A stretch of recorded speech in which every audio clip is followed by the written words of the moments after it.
Hi everyone, my name is Doris Hobbs, your host here on Dose of Doris, a media platform where I share my personal journey of self-healing, spirituality, and the true essence of finding the answers from within. In each episode, I share a powerful dose of inspiration designed not only to uplift you, but to help you cultivate a mindset aligned with your soul's true purpose. If you're ready to embark on a journey of self-discovery, personal growth, and a life filled with love, then let's get started.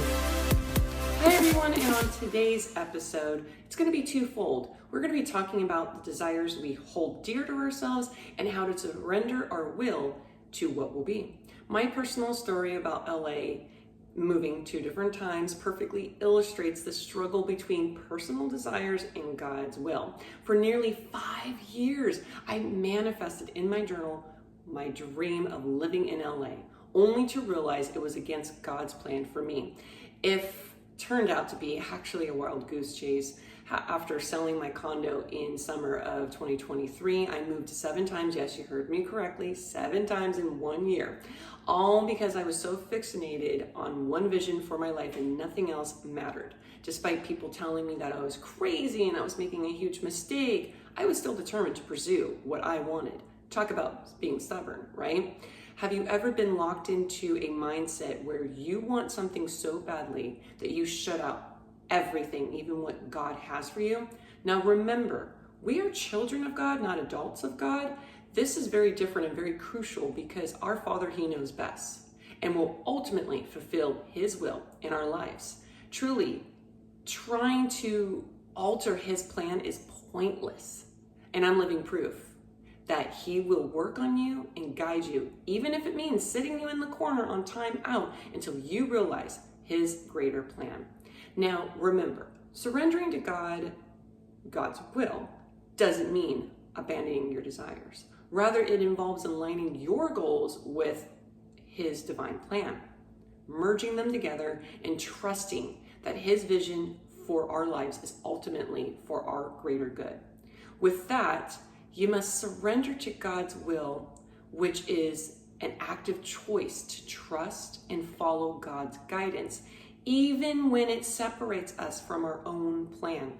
This process requires faith, humbleness, and the understanding that God's perspective transcends our limited views. I remember the exact moment when I surrendered my life to God. It was December 21st of 2020 in the living room of my condo. Little did I know that this act of surrender would mark the beginning of a profound journey of self-healing, growth, and meeting the most beautiful individuals on this journey. As I look back, I can clearly see my growth, and I know many of you here who have been watching and been a part of this journey with me can see it too. Isn't it beautiful, the process of coming home to oneself?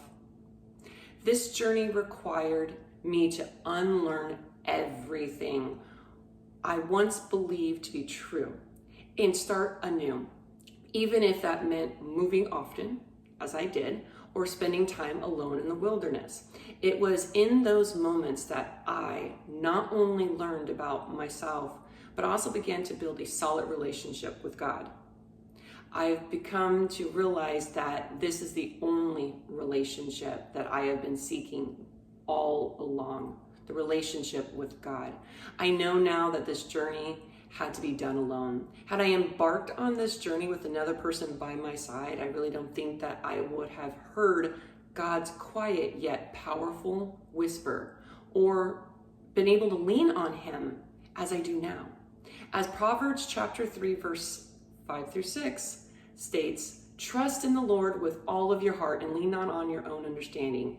In all of your ways, submit to Him, and He will make your path straight. I shared this in last week's video, and it continues to resonate so deeply. This verse beautifully summarizes the essence of my journey in following God, surrendering my desires, and fully trusting in His plan for my life.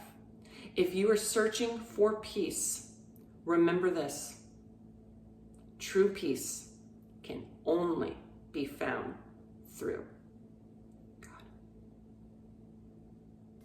I trust this week's episode has been beneficial for you.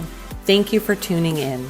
If anyone is interested in collaborating, please don't hesitate to send me a message. You can find my contact details below. And until we meet next time, remember to always stay glamorous.